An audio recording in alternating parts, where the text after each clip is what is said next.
dentro do formato apresentado, né? E antes que a gente entre no conteúdo que vai ser tratado, nós vamos dar uma série de esclarecimentos, mas em primeiro lugar nós estabeleceremos a abertura necessária, não que isso seja uma liturgia, mas porque se baseia no fundamento da compreensão espírita, no sentido da sintonia que é necessária, em função da inferioridade que nos caracteriza e que não permite que esse estado natural de valores mais nobres seja, na realidade, uma relação constante e contínua. Em função disso, pedimos a misericórdia dos Espíritos do Senhor, que por a unção do seu coração e dos seus valores transcendam as nossas iniquidades, relevem a necessidade que todos nós temos de beber na sabedoria do amor e possamos, neste momento, nos interligando a um plano maior, estabelecermos as condições necessárias para que flua tudo aquilo que é necessário a encarnados e desencarnados que se encontram ligados neste momento. Que assim o seja. Então, antes de nós entrarmos na nossa atividade propriamente dita, que vai ser um pouco diferente do que usualmente acontece, já que ela é uma atividade desenvolvida de forma presencial, e isso faz uma grande diferença, porque existe um intercâmbio em função disso, notório, entre as pessoas que estão presentes, que perguntam, que inquirem, e também os espíritos que influenciam essas pessoas para que isso possa acontecer. Hoje nós não teremos esse tipo de situação, então ela será muito mais unilateral. E cabe aqui uma ressalta, porque tem muitas pessoas que têm essa oportunidade, através deste canal, de tornar contato com esse tipo de atividade, e que pela sua não usualidade de presença não sabem as características do mesmo.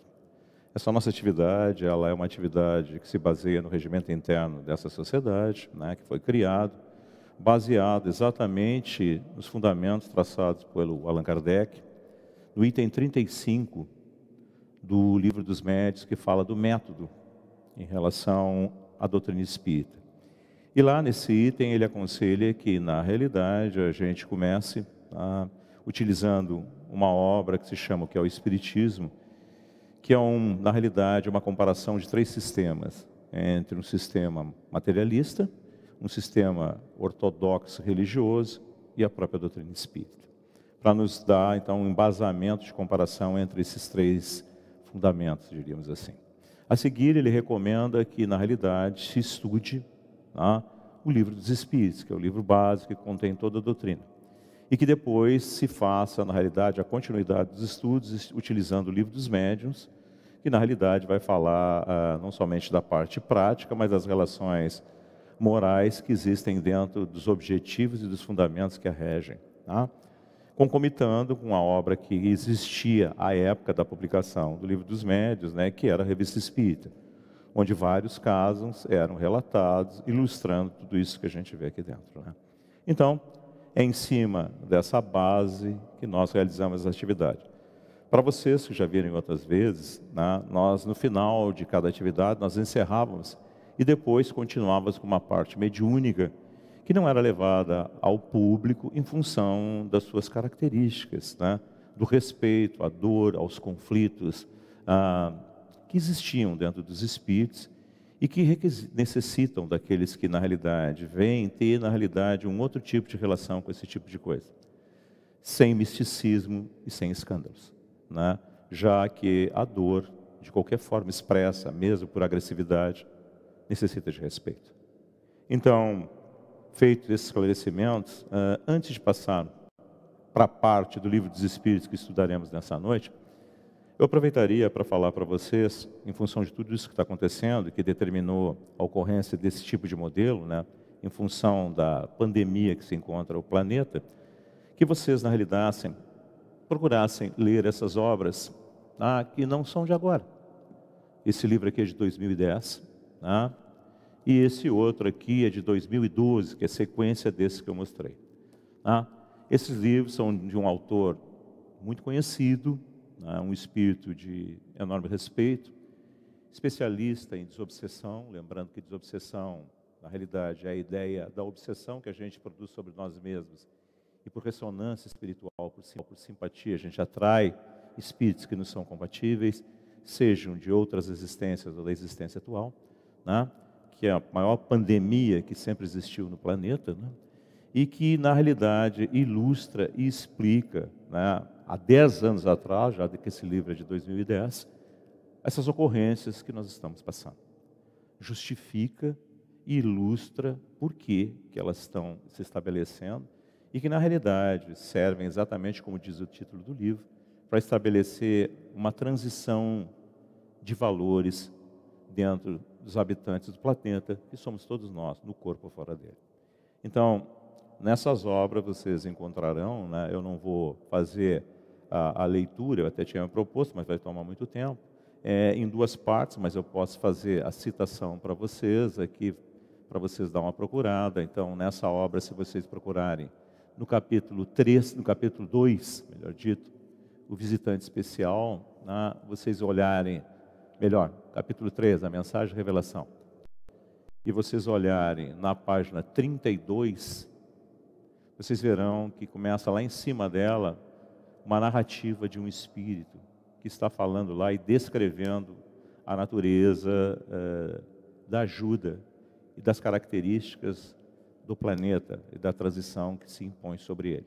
E mais adiante, depois, lá no capítulo 13, na página 128, né, dessa edição, pelo menos, eu marquei aqui, inclusive, começa na 128, mas na página 131 tem uma citação específica, né, que é uma citação que fala sobre doenças pandêmicas e endêmicas, doenças degenerativas e outras todas que já são referidas na primeira parte, que faz, então, relação com aquilo que nós estamos passando.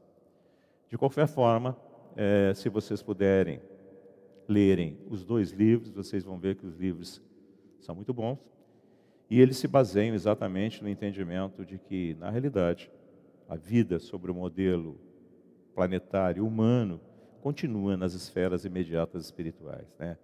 Diferente do que a grande maioria talvez pensasse, que houvesse salto de qualidade na morte, não há salto de qualidade na morte. A morte, na realidade, faz com que haja uma disjunção biológica, mas o perfil do ser continua sendo exatamente como é, tá? E, em função disso, as coletividades no pós-morte se caracterizam exatamente pelas médias evolutivas dos agrupamentos, tá? Mas ainda estamos na Terra, com modelos, com pensamentos, com características de seres humanos, tá? Ainda não conquistamos a angelitude, os valores mais nobres, a compreensão de muitas coisas, e na Terra ainda continuamos vivendo mesmo na pós-morte. Então, em face disso, né, nós vamos adentrar no nosso estudo de hoje, que é a continuação daquilo que nós vínhamos estudando, exatamente dentro dessa metodologia que é como funciona o processo de evolução. E o processo de evolução, na realidade, ele se baseia em múltiplas existências físicas. Nós já tivemos a oportunidade de falar sobre isso, analisando do que é uma grande questão, né, que sempre se pergunta, mas por que na realidade a gente tem que se juntar a estruturas físicas, materiais, para aprender? Não bastaria simplesmente a gente tomar conhecimento, informação, como agora está se fazendo alguma coisa nesse momento, e a gente passar a partir disso a integrar esses valores? A prática nos mostra que não. Mesmo aqueles que adentram as atividades religiosas de todas as ordens, inclusive as da doutrina espírita, não passam imediatamente a vivenciar tais valores, por mais claros e objetivos que eles se manifestem e se justifiquem. Existe uma diferença entre informação e introspecção. Nós ainda gostamos muitas vezes do erro. Por quê? Pela justificativa que nós temos perante a nós mesmos, dizer que não é tão problemático assim, mais tarde eu faço, depois eu vou atingir condições, eu estou lutando, ainda não consegui atingir tal condição. E o que nos falta? Na frase famosa do Emmanuel para o Chico Xavier, é disciplina, disciplina e disciplina. Mas a disciplina nasce exatamente da conscientização profunda. Então, o primeiro passo, que é 1/3 da doutrina, na realidade, nós tomarmos contato com as ideias. Ideias que se sustentam, que não se impõem como forma dogmática, mas que se autossustentam no seu sentido mais amplo, que estabelece justiça, sentido e orientação. Quem somos nós? Da onde viemos e para onde vamos? Então, dentro desse capítulo da pluralidade das existências, que é o método, as múltiplas vidas, nós estamos estudando agora, nesse momento, o subtítulo que fala a encarnação, ou seja, a junção a formas físicas, como metodologia de aprendizado, nos múltiplos mundos. Tá? E por que, repito, precisamos da forma? Porque nós não ainda compreendemos a essência das coisas. Nós falamos muito, por exemplo, de amor, de ódio, mas da essência que corresponde ao que essa palavra representa, nós não temos nem análise, nem muito domínio. A gente faz associações. E pelas associações é que lenta e gradualmente nós vamos chegando à essência do conteúdo. Por isso que é a doutrina filosófica. Há inúmeras tentativas, desde Immanuel Kant, a tentar estabelecer essa relação entre forma e fundamento. E a doutrina nasce exatamente com a finalidade de propor esse tipo de coisa. E ela é assim. E ela, mais do que nunca, ela explica o Evangelho de forma viva. E o Evangelho passa a ser algo não somente crível, mas extremamente necessário ao padrão de felicidade das nossas vidas. Então, muito além das limitações da ortodoxia religiosa, a doutrina espírita renova o pensamento humano e o coração humano. Então, em função disso, vamos à continuidade, então, sem mais delongas, do nosso assunto que ficou na vez passada, no item 182, e que falava, só vou relembrar, se é-nos possível conhecer exatamente o estado físico e moral dos diferentes mundos. Tá? E a resposta vem assim: nós, espíritos, só podemos responder de acordo com o grau de adiantamento em que vos achais. Então, não adianta eles responder grandes coisas, vocês vão ver que na sequência das perguntas vai falar sobre outros planetas, e o Kardec vai botar um posicionamento de que seria, ele não faz uma afirmação. Existem várias obras publicadas, polêmicas, fazendo afirmações de coisas que não são, no momento, comprováveis. Nós não podemos saber, por exemplo, como é que é a vida no planeta Marte, apesar de nós termos sondas lá, nesse momento, em Júpiter, em Saturno, nós não temos como ter confirmação disso. Então, na realidade, se tem notícias, são notícias conjecturais, não comprovadas. Tá? Mas a ideia é dessa ordem. Por isso que os espíritos dizem, olha, só podemos falar daquilo que no momento, vocês, no adiantamento que vocês se encontram, é possível notificar. Por isso que os espíritos não falam da cura do câncer, não falam de nada disso, porque não é possível, no nosso adiantamento, nós temos que desenvolver novas fronteiras de compreensão, a fim de atingirmos os fundamentos das razões e os meios que, na realidade, vêm permeando com essas razões para que nós atinjamos tais desiderados. Então, continuam eles. Quer dizer que não devemos revelar essas coisas a todos, porque nem todos estão em estado de compreendê-las e semelhante revelação os perturbaria. Tá? Então, a verdade é essa mesmo. Depois vem todo um comentário do Kardec, eu não vou repetir, porque foi feito na semana passada. E aí vamos passar diretamente, então, para o conteúdo de hoje, que é a 183. Diz ela assim, então: indo de um mundo para outro, o espírito passa por nova infância. O que é isso? Quando a gente sabe que no nosso ciclo evolutivo aqui dentro mesmo do planeta, a gente morre, vai até a senilidade, a velhice, acaba-se a condição da estrutura biológica, a gente morre. É uma falência orgânica, a gente morre. O espírito permanece vivo.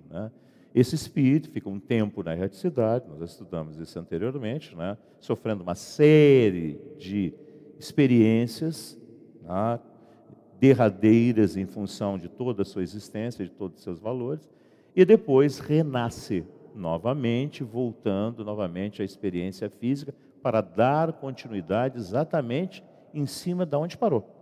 Porque na erraticidade a gente pode apenas fazer conjecturas no nível evolutivo que nós nos encontramos. Nós não temos ainda a consolidação da certeza, mesmo na chamada lá colônia espiritual. Se vocês lerem a literatura que é séria, que é bastante abrangente, as séries dos livros do André Luiz, do próprio Manuel Filomeno de Miranda, nós vemos que o quê? Na esfera espiritual imediata, nós estamos separados por elementos de nível evolutivo. Quem está na colônia espiritual está lá porque dentro de si tem uma tendência a querer aprender, a querer se renovar. Quem não quer, quem ainda permanece em ilusão e fantasia, está na crosta. A crosta é onde nós estamos pisando aqui na estrutura do planeta. Então os espíritos do nosso nível, a grande maioria estão aqui na volta. Então, constantemente intercambiando conosco, né? Tem uma pergunta do Livro dos Espíritos que fala exatamente sobre isso, né? Que eles nos rodeiam, constantemente nos influenciam, muito mais do que a gente imagina. Isso é uma realidade prática, que o fenômeno mediúnico apenas vem a comprovar, né?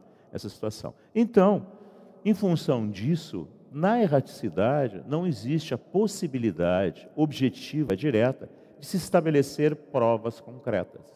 O que é isso? Eu posso, na realidade, estudar, analisar, pensar, mas não tenho meio de, na colônia lá espiritual, por exemplo, me ver exposto a um elemento de vivência prática.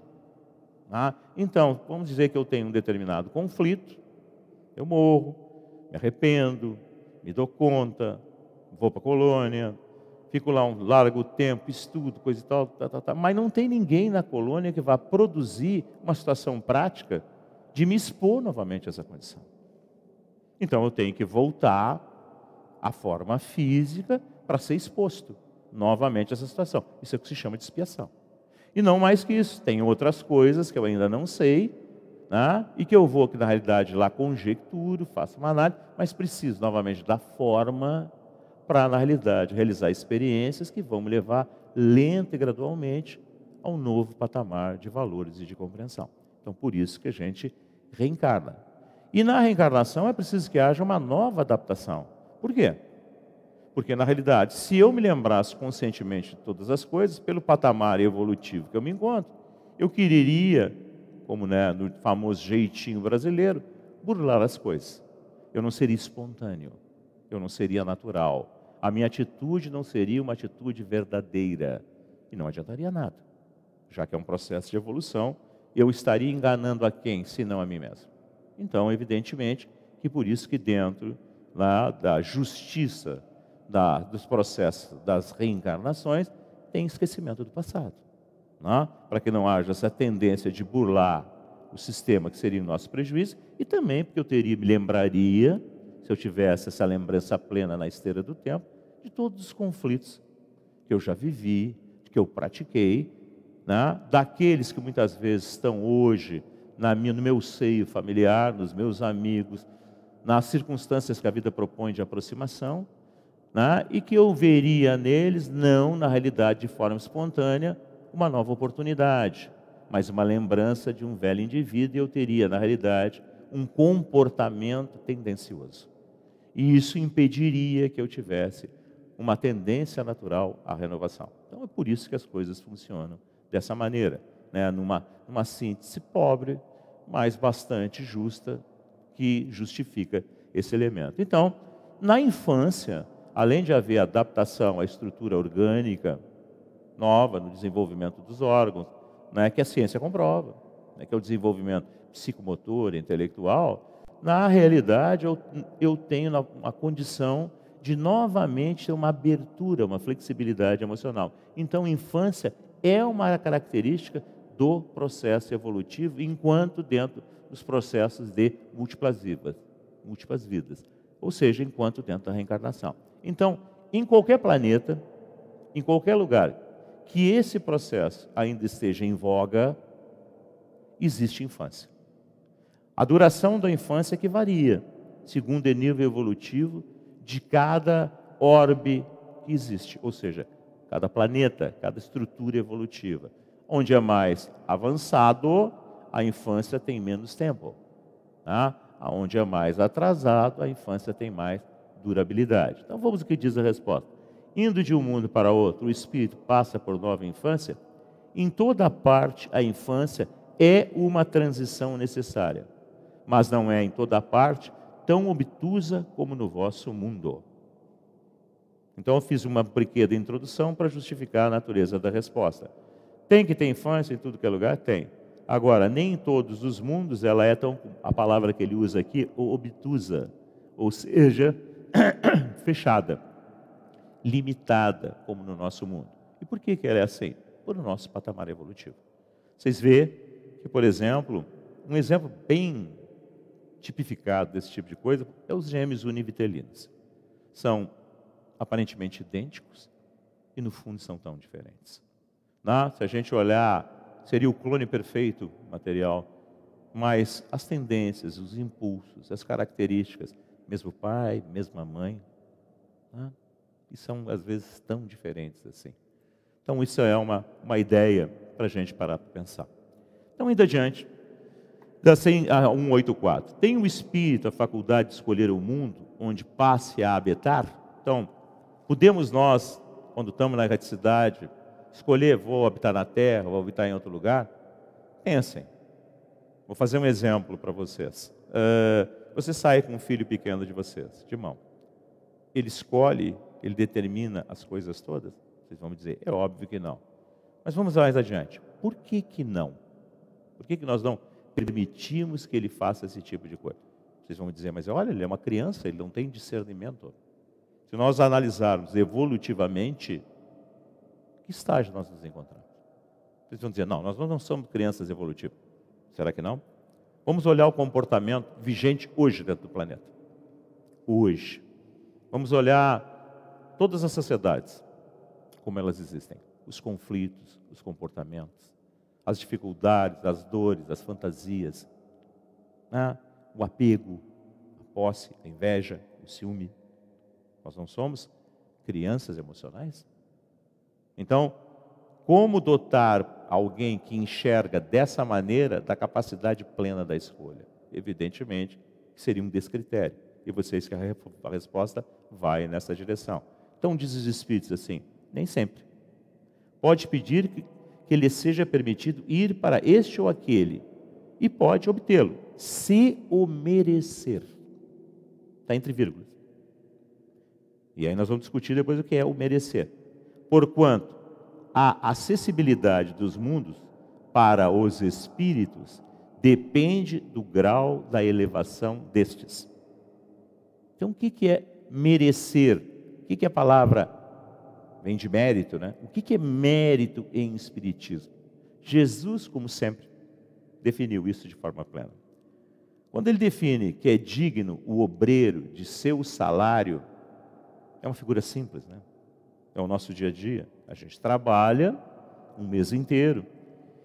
No final do mês recebe uma quantidade pecuniária, em dinheiro, né? Que representa o nosso trabalho.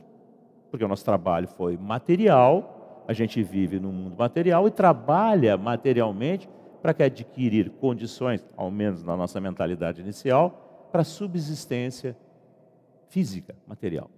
A gente sabe, nós vamos estudar depois, quando nós chegarmos no terceiro ciclo do estudo aqui, lei de trabalho, que não é apenas para isso. É muito mais do que isso. Mas lá nós vamos discutir mais em detalhe essa situação. Mas aqui, voltando à situação que nós estamos aqui estudando. O que seria, então, o salário do obreiro ao qual Jesus se refere? Se ele está falando que a grande obra, que o grande obreiro, que o grande trabalho de todos nós dentro da vida é crescer, é evoluir, já que nós estamos falando disso, qual o salário da evolução? A própria evolução. O conteúdo que a gente desenvolve dentro de nós. Então, mérito em espiritismo não é troca. Não há troca dentro do espiritismo. Assim como não há castigo, não há recompensa. Vocês vão dizer, puxa, mas lá na quarta parte do livro dos Espíritos, existe penas e gozos futuros. Mas não se esqueçam que quando isto tudo foi feito, e a introdução tinha que ser em cima do sistema vigente, a ideia religiosa, dominante, e tinha que vir a partir dela, por isso que na primeira obra aqui citada é uma comparação de 3 sistemas, o que existia era essa ideia de penas e gozos, de céu e inferno. Inclusive, uma obra básica tem por título explicativo exatamente céu e inferno. Inclusive, vou aproveitar a oportunidade, não estou fazendo apologia de nada, Mas aqui, ó, esse livro que foi lançado agora, aí, ó, ele fala de uma coisa que quem estuda o livro dos Espíritos, sem nenhuma discussão, sabe de tudo isso. Tem que se ler isso aqui? Tem. É importantíssimo? Importantíssimo. Para quê? Para nós conhecermos os anais, né? As coisas que foram feitas, as distorções que chegam quando chegam em território nacional, o porquê que houve todas essas polêmicas, esses conflitos, por que existe ainda dentro da maioria das sociedades espíritas uma tendência de religiosidade ortodoxa, né? E que, graças aos tempos atuais, tudo isso está se dirimindo, está se transformando, né? Mas é necessário que a gente se dê conta disso tudo. Então, na realidade, nós iremos para onde nós devemos ir. Assim, quando nós morremos, nós vamos automaticamente, por atração natural, para onde nós devemos ir. Não tem castigo. É uma lei de compatibilidade, né? A gente ouve tanto falar entre causa e efeito, ação e reação. Então, são fenômenos que se ligam diretamente. Então, mas nós vamos para o umbral, né? Ou vamos para a colônia espiritual. Todo mundo tem medo de ir para o umbral. É como se o umbral fosse o sinônimo espírita de inferno. Não. Se nós vamos para lá para quê? Para aprender. E vamos para lá porque nós temos esse tipo de concepção. Tá? Então quem está no centro espírita não vai? Se tiver concepções fantasiosas, místicas, de conflito, de erro, tendo consciência que não deveria ser assim, evidentemente que vai. E vai para quê? Para aprender. Não vai mais se iludir. E assim, quantas vezes a gente já passamos por essas circunstâncias e voltamos para cá e velhas tendências nos dominam de novo. Então, é preciso que a gente faça um pouco de reflexão em tudo isso que a gente está estudando aqui. Da sabedoria da natureza das respostas. Não é dogmático a coisa. A gente não tem que engolir. A gente tem que ver que a resposta se sustenta. Ela tem um sentido lógico, pleno. Mas indo adiante. E se o Espírito nada pedir? Que é o que determina o mundo em que ele se reencarnará? Vocês vão ver que vai na direção de tudo isso que nós estávamos falando. O grau da sua elevação. É a resposta. Então, lembrem-se, cada um de nós está no lugar certo e na situação adequada. Quando Jesus fala do fardo, que é leve e que o jugo é suave, ele está falando disso. Ele está falando que o Evangelho nos explica que qualquer dificuldade que nós tenhamos a enfrentar, estão na capacidade dos nossos ombros. Nós já atingimos um mínimo de maturidade para tal. Mesmo a expiação, ela é proporcional ao nosso desenvolvimento. Nós não viemos a lidar com as coisas mais abruptas que nós produzimos de conflito no início da nossa trajetória, em primeiro lugar.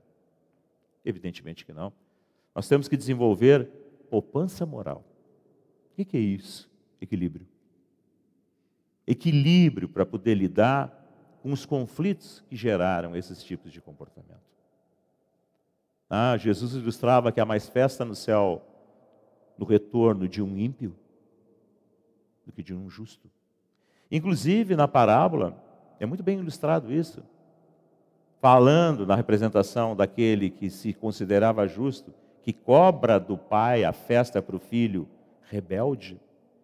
E o pai diz para ele que a simples convivência com o próprio pai ao longo de todos os anos já tinha dado para ele tudo que era necessário. E que ele tinha que se dar conta disso. Que ele não tinha que se envenenar. E que o outro estava perdido, ou seja, estava em conflito, em dificuldade, em dor. E que, em consequência, ele precisava muito mais do que aquele que já tinha tudo isso. Muitas vezes, nós pensamos também assim. Então, Jesus ilustra todas essas coisas para que a gente pense, para que a gente se dê conta de tudo isso. O Evangelho é vivo. 185. O estado físico e moral dos seres vivos é perpetuamente o mesmo em cada mundo? Olhem bem, estado físico e moral dos seres vivos. Não está falando da raça humana.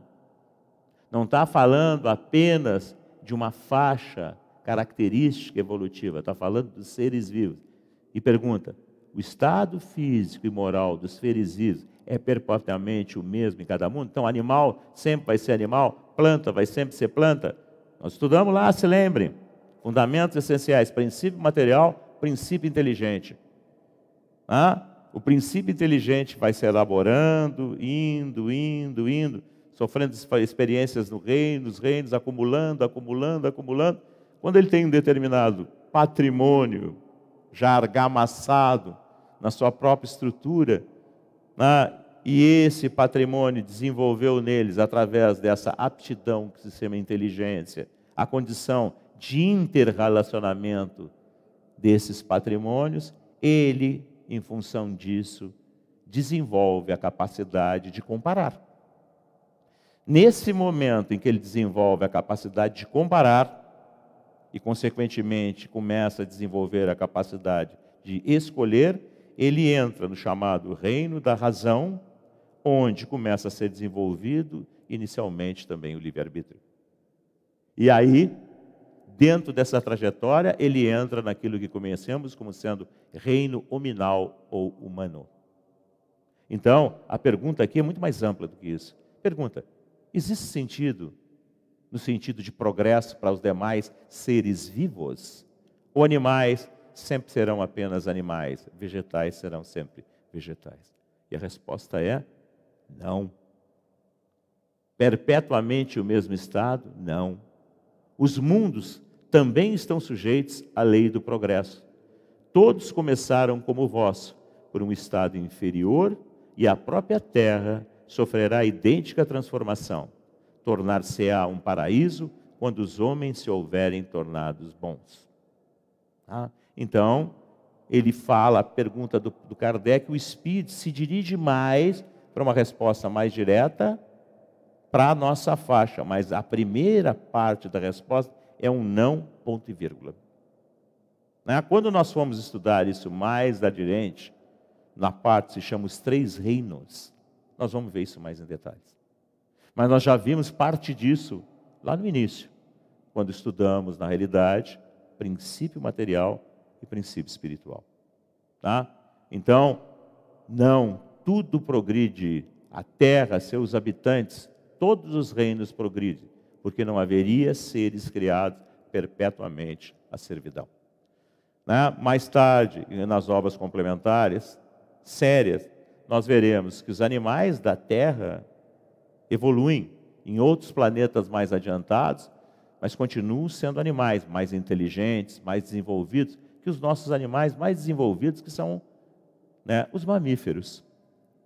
Então, em mundos superiores, há animais mais inteligentes que os da Terra? Sim, a resposta é essa.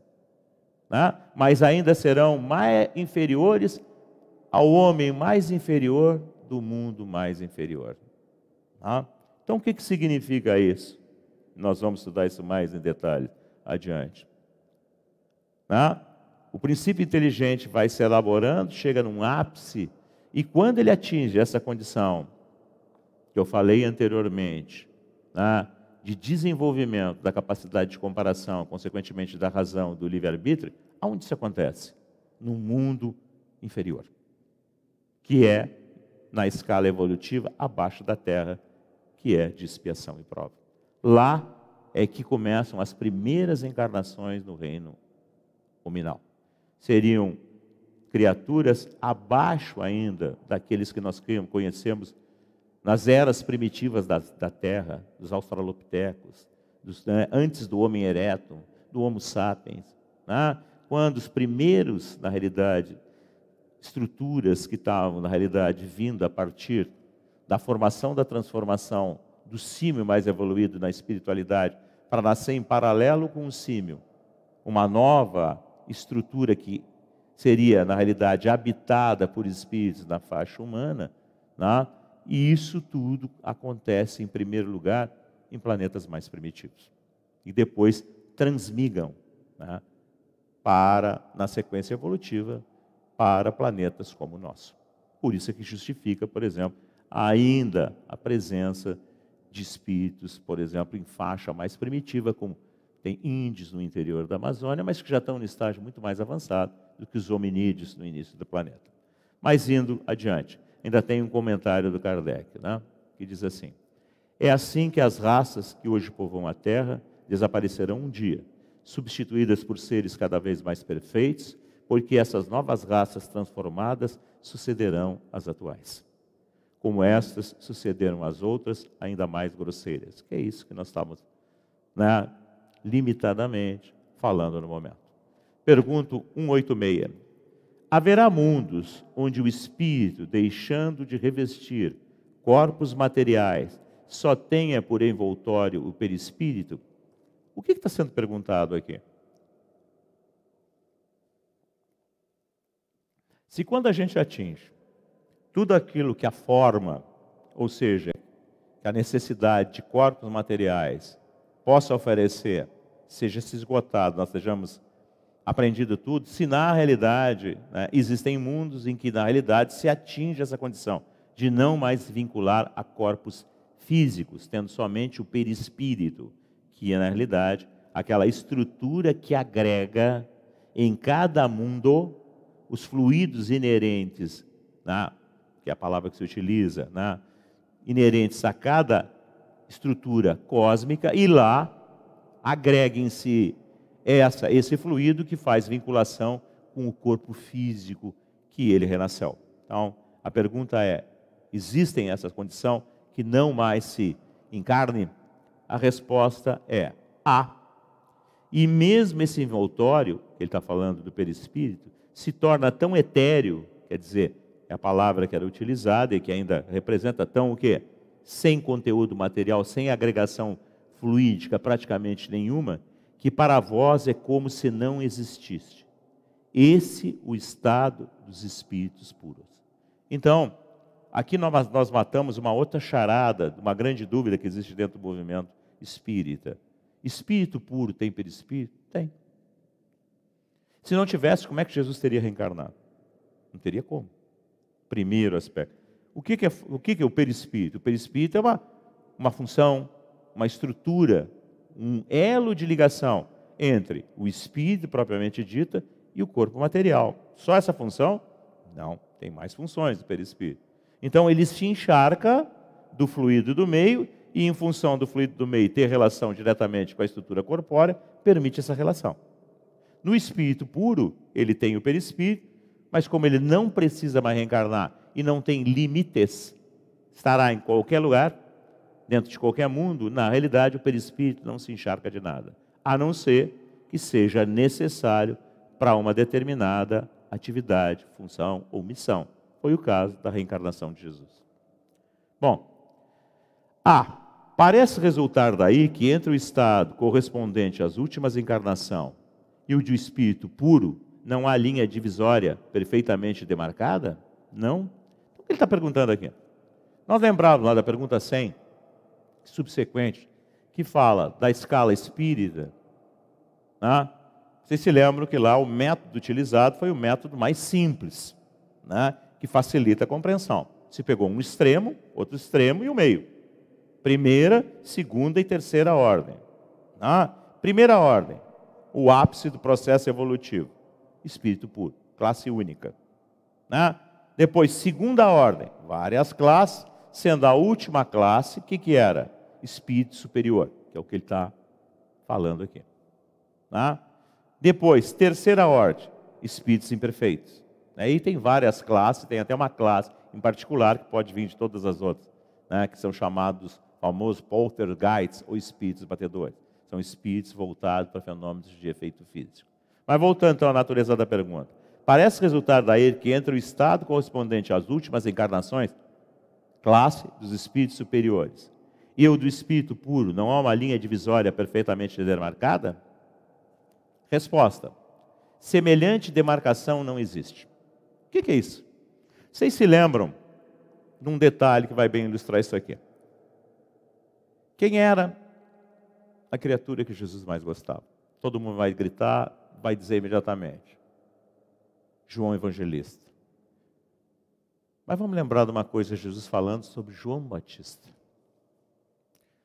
Jesus define João Batista dizendo, de todos os profetas, de todos aqueles nascidos de mulher, que era a forma que se falava na época, né? Entre todos, o melhor é João Batista.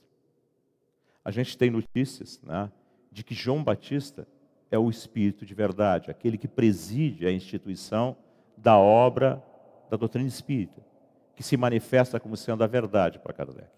Então vocês notem o nível de evolução que tinha João Batista naquela época.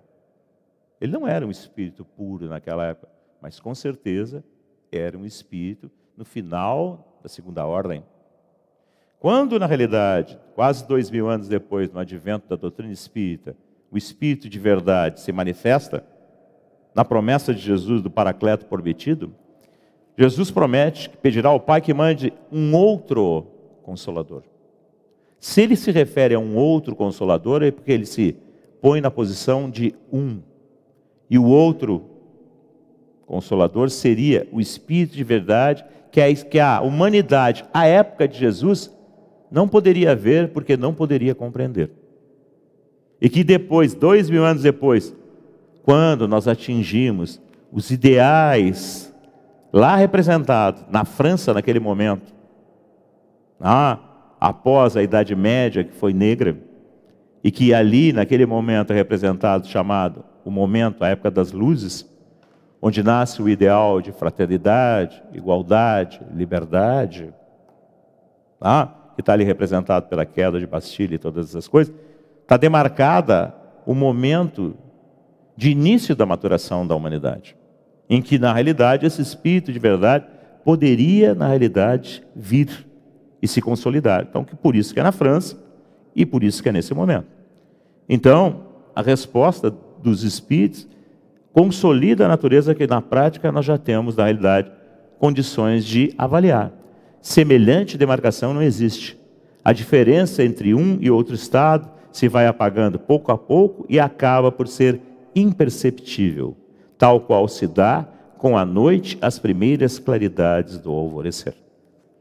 Olhem o comportamento de João Batista. Por que Jesus gostava tanto dele e, seguindo as tradições, manda ele batizá-lo, quando ele não queria batizar Jesus, queria que Jesus o batizasse? Pensem. 187. A substância do perispírito é a mesma em todos os mundos? Então, já falei isso para vocês, né? Quer dizer, aí já passei a cola adiantada. Mas a substância que o perispírito agrega, o fluido cósmico universal modificado, né, que produz a estrutura de cada órbita, de cada planeta. Órbita é muito mais do que planeta, para ficar mais fácil de compreender. É o mesmo? A resposta é não. É mais ou menos etérea. Passando de um mundo a outro, o espírito se reveste da matéria própria desse outro, operando-se, porém, essa mudança com a rapidez do relâmpago. Então, o que é isso? Eu tenho perispírito. Se eu estou aqui na Terra mesmo, o perispírito se encharca do mesmo nível de fluido? Não. Quando vocês lerem lá na obra do André Luiz, que o André Luiz narra que ele vem vindo lá da colônia espiritual, em excursão de aprendizado, com o mentor e coisas desse tipo, ele não fala em densificação? Ele não fala que, na realidade, ele começa a se sentir mais pesado, que ele começa a respirar com mais dificuldade, coisas desse tipo, numa analogia para a gente poder se dar conta? O que é isso? Os fluidos são diretamente proporcionais à relação que elas têm em relação à crosta. Quanto mais próximo da crosta, mais denso. Por quê? Nós estamos aqui, os espíritos inferiores estão aqui, então a densidade dos fluidos é compatível com esse tipo de coisa. Por que a colônia espiritual, a gente vê lá na figura que é ilustrada, está em órbita, ou seja, está afastada da crosta terrestre? Por que os espíritos inferiores não conseguem fazer uma excursão de ataque, de querer entrar na colônia espiritual? Porque não tem como. Se eles pudessem, eles quereriam fazer isso. E vocês não se lembram que nos livros fala em postos avançados, que vêm vindo, se densificando em direção à costa terrestre? Então a gente lê aquilo lá sem entender esse tipo de coisa, parece ficção científica. Mas não é. É plenamente plausível. Porque na realidade, como eu disse no início para vocês, a morte não é salto de qualidade. Continuamos sendo humanos e na Terra. Nós não conseguimos nem ir na Lua para ver como é que é. Nós continuamos presos à Terra, né, chumbados à Terra, na figura tão representativa que o Kardec traz, que é a crisálida. A crisálida é aquele encistamento que o bicho, aquele feinho, que a gente chama de bicho cabeludo, cria em torno de si, e depois lá de dentro sai uma borboleta que voa. É uma figura que representa né, a transformação, ou seja, a migração de um estado denso para um estado mais o que leve. Né? Na figura lá grega, que botou asa no anjo hebraico que não tinha asa, que colocou penas representando leveza. É uma figura, né, de representação. Isso foi tomado como sendo, na realidade, uma forma objetiva. E não é. É uma alegoria. E você vai dizer, mas tem muita gente que vê espíritos. Né? Se nós pegarmos determinadas obras, como por exemplo a obra Ação e Reação de André Luiz, lá está ilustrado esse tipo de coisa. Ele narra uma experiência, né, de vinda, de observação de criaturas indo a um nicho. Nesse nicho não tem nada. E de acordo com a crença da criatura, ali é projetado um valor representativo. Então, se eu sou católico, eu vejo ali o quê? A Pietà, que é a figura de Maria com Jesus no colo, uma escultura.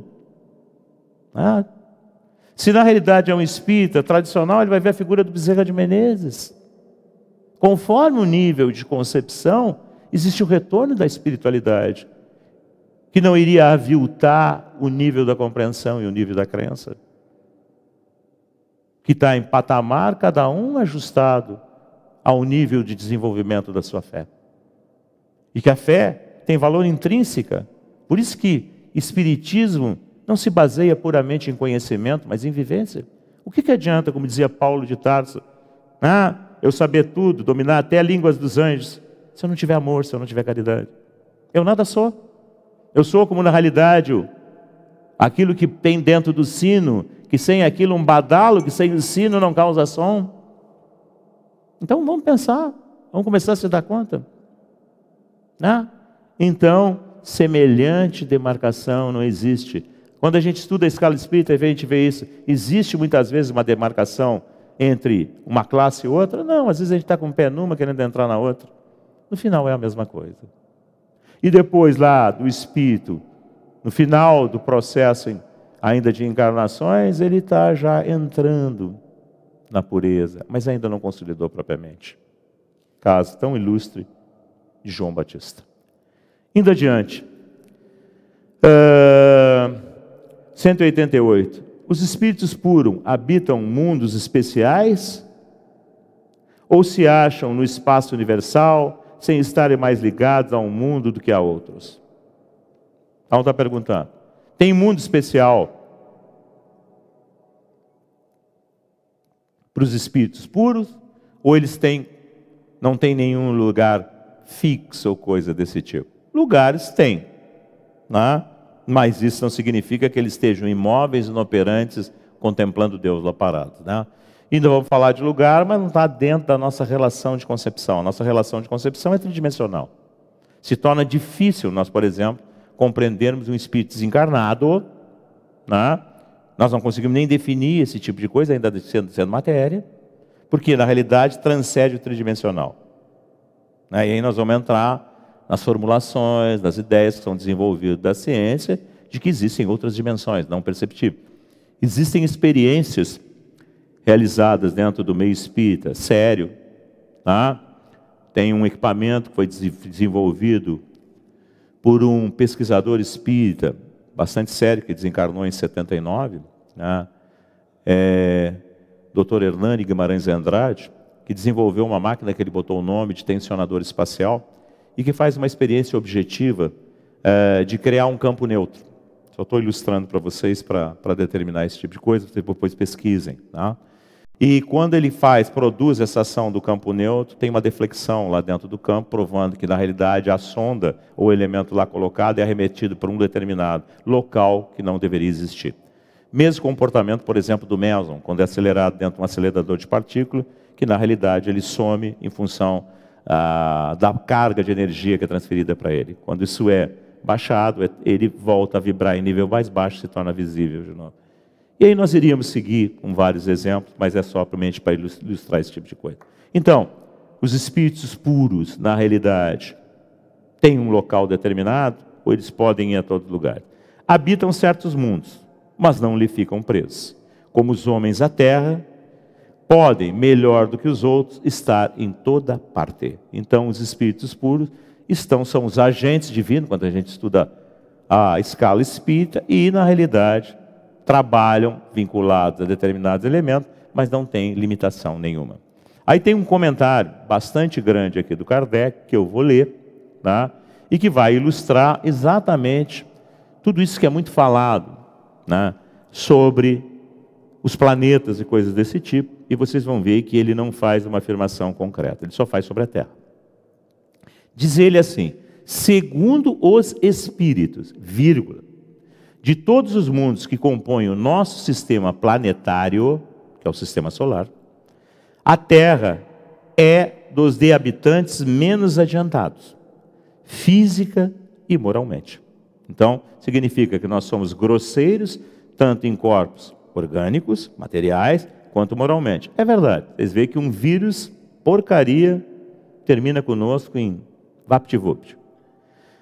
Marte lhe estaria ainda abaixo, ao contrário das obras que existem aí, que discutem muito, dizendo que Marte estaria num processo evolutivo maior do que a Terra. A afirmação aqui é o contrário.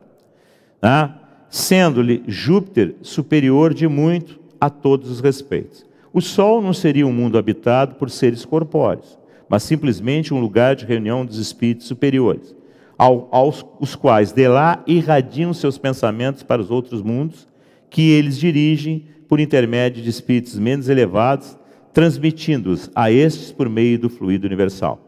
Então o que a gente sabe? A gente sabe, por exemplo, tem algum fundo de verdade isso aqui? Tem plenamente. Mas como é que eu posso saber que vocês têm algum fundo de verdade? Qual é o tipo de comprovação? A vida, como nós conhecemos, no nosso planeta, se depende do Sol. Se não existissem fótons, não existiria, na realidade, a base da vida no planeta. Que é o quê? Aquilo que é feito lá pelas plantas e pelos plânctons, que é a base da vida material como a gente conhece no planeta, né? Que são os únicos seres que produzem a própria alimentação. E nós comemos tudo isso. Se isso não existisse, acabaria a vida. Os dinossauros deixaram de existir exatamente por causa desse tipo de coisa. Teoricamente, é essa a ideia, né? Então, o fóton é um elemento que agrega exatamente essa transmissão e rege a vida. Tá? E os espíritos utilizam, superiores, utilizam esse tipo de coisa para gerenciar, estabelecer a vida dentro da Terra. A gente sabe também que, por exemplo, as alterações que tem no Sol, as tempestades solares, alteram o cinturão magnético da Terra. É chamado cinturão de Van Allen. E segundo as modificações desses cinturões, nós temos mutações, inclusive em vírus. As alterações virais, muitas vezes, são produzidas por alterações dos campos magnéticos da Terra. Mas indo adiante. Considerado do ponto de vista da sua constituição física, o Sol seria um foco de eletricidade. A ideia que se tinha na época, a eletricidade era a forma mais avançada de energia à época. Todos os sóis como que estariam em situação análoga. O volume de cada um e a distância que esteja do Sol, nenhuma relação necessária guardam com o grau de seu adiantamento. Pois, do contrário, Vênus, que está mais próximo do Sol, deveria ser tida por mais adiantada do que a Terra, e Saturno menos do que Júpiter. Está fazendo uma comparação nos planetas que estão dentro da faixa, né, dos planetas chamados rochosos, depois vem um cinturão de asteroides, e depois começam os grandes gasosos, que são, o primeiro deles é exatamente Saturno, por isso que ele usa essa explicação. Muitos espíritos que na Terra animaram personalidades conhecidas, disseram estar reencarnadas em Júpiter. Tem uma narração desse tipo dentro da Revista Espírita, que não é, na realidade, levada lá muito a sério. É ilustrada, é colocada lá, mas tem dúvidas a respeito disso. Um dos mundos mais próximos da perfeição. E ha causado espanto que nesse globo tão adiantado estivessem homens a quem a opinião geral aqui não atribuía tanta elevação, na narração do médico que fez a citação. Evidentemente que se é muito mais avançado, próximo da perfeição, os corpos são muito mais sutis. Né? Nisso nada há de surpreendente, desde que se atenta que, possivelmente, certos espíritos, habitantes daquele planeta, foram mandados à Terra para desempenhar aí certa missão, que aos nossos olhos os não colocava no primeiro plano. O que é isso? Quanta gente que na realidade existe um planeta que não se torna conhecido de ege mundial e que produz grandes coisas dentro do planeta. Em termos de valores morais, em termos de educação, daqueles que convivem, dos benefícios que produzem e passam anônimos. É essa a ideia que ele está querendo colocar aqui. Em segundo lugar, deve-se atender que há, entre a existência que tiveram na Terra e que passaram a ter em Júpiter, podem eles ter tido outras intermediárias em que se melhoraram. Finalmente, cumpre-se considere que naquele mundo, como no nosso, múltiplos são os graus de desenvolvimento, ou seja, tem criatura de tudo que é nível. E que entre esses graus pode mediar lá a distância que vai entre nós aqui, do selvagem ao homem civilizado. Então, todos os espíritos que estão num planeta mais evoluído são identicamente iguais? Não. Senão não haveria processo reencarnatório. E isso está ainda em estágio reencarnatório, existem diferenças entre os graus de aproveitamento. Estão dentro de uma determinada faixa evolutiva, mas não todos identicamente iguais. Assim, do fato de um espírito habitar Júpiter, não se segue que esteja no nível dos seres mais adiantados, do mesmo modo que ninguém pode considerar-se da categoria de um sábio do instituto, que era na realidade, na época de Kardec, a referência na realidade cultural da época, só porque reside em Paris. Então, nem todos os habitantes de Paris naquela época eram membros da academia, e eram tidos como pessoa de estirpes. É o que ele está utilizando a sua época para representar exatamente esse conteúdo. Então, nem todo mundo que está no planeta se nivela a um Albert Einstein, a uma Madre Teresa de Calcutá, a um Chico Xavier. Nós temos diferenças, nós temos, convivendo dentro do mesmo planeta, Hitlers, Mussolinis e tantos outros, na atual conjuntura. Quantos déspotas ainda nós temos em vários países? Com criaturas de variados graus de nobreza. Então é essa a ilustração que é feita aqui dentro. Tá certo? Então, como nós vamos mudar de subtítulo agora, nós vamos passar para transmigrações progressivas. Se eu entrasse, eu não iria poder complementar o conteúdo, porque é bastante longo, Ele vai até a pergunta 196, então ele é bastante longo, e não dá para fazer esse comentário no tempo que nos resta aqui, que seria até as 22 horas. Então é melhor que a gente interrompa do que, na realidade, deixe pela metade. E quem, na realidade, uma próxima vez pegar pela primeira vez, não vai ficar na intermédia do conteúdo. Então, agradecendo a vocês e, na realidade, transmitindo para vocês esperança, certeza, serenidade nessa hora. Calma. Lembrem-se, do que o Chico falava, do que Maria mandou dizer para o Chico, Tudo passa. E passa mesmo. Até nós passamos. Hoje nós estamos com tanto medo de morrer, mas todos nós vamos morrer. Isso é uma certeza absoluta da vida. Então, faça o que a autoridade sanitária determina, se cuide, mas mantenha estado de ânimo, mantenha tranquilidade, porque senão o caos emocional que se produz interno nos afeta. Afeta o mundo espiritual imediato, que já está num caos. A espiritualidade inferior, humana, explora esse tipo de coisa, usa isso como terrorismo. E nós precisamos, ao contrário disso tudo, nós precisamos entender o sentido disso tudo. Isso está nos humanizando mais, está nos fazendo nos pensar mais. Vocês estão me vendo hoje porque vocês ficarem em casa, vocês têm a oportunidade de ligar e de ver esse tipo de coisa. Talvez se isso não acontecesse, esse momento não estivesse sendo gerado. Então vamos pensar nisso tudo. Vamos tirar lições boas disso tudo. A gente não está num consumismo enorme, estamos podendo refletir. E vamos ter serenidade. Se nós ficarmos aqui não contaminarmos, não tivermos, né, nós temos que ter estrutura para tudo. Se nós tivermos que morrer, morreremos. Mas nós temos que ter integridade, serenidade dentro disso tudo.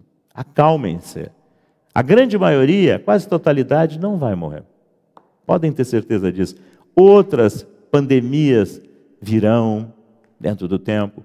O planeta não vai se tornar planeta de regeneração quando terminar essa pandemia. Ainda nós vamos ter criaturas ainda que continuarão sendo desonestas, nós vamos continuar tendo corrupção, menor, mas ainda vamos ter como criaturas desequilibradas, com vícios comportamentais, com conflitos internos. Ainda não vai haver um saneamento de tirar todo mundo, porque não teria nem sentido isso. Deus não priva ninguém da experiência da oportunidade. E a oportunidade é essa. Nós estamos dentro dela. Então, tenhamos integridade, dignidade. E aqueles que se intitulam espírita, e é um título pesado, pessoal. Ele exige dignidade, responsabilidade, esforço, renúncia, determinação interior. A gente não pode se deixar levar pelo mundo, a gente não pode ser o politicamente correto, a gente não vai ser compreendido. Isso exige de nós dedicação, mas isso povoa a desesperança pelo exemplo da certeza. Não é nem da esperança, é da certeza. E em momentos como esse, mais do que nunca, nós precisamos de certeza. A todos vocês, que a paz esteja convosco. Fiquem bem. E nós continuaremos nas nossas atividades. Inicialmente nós temos programação para nas quintas-feiras do estudo do Livro dos Médiuns. Mas vamos ver se a gente consegue intensificar isso muito mais, aproveitando essa oportunidade. Vamos estudar outras obras. Vou ver se eu consigo começar a falar sobre isso aqui mais em detalhe, utilizando o que está falado aqui dentro, literalmente. Não fazendo interpretações, mas lendo e mostrando para vocês. Porque tudo isso aqui fala do sentido da vida. E que a esperança transformada em certeza, que doutrina espírita é, possa definitivamente estar dentro dos nossos corações. Uma boa noite para todos vocês, uma boa semana e até uma próxima oportunidade.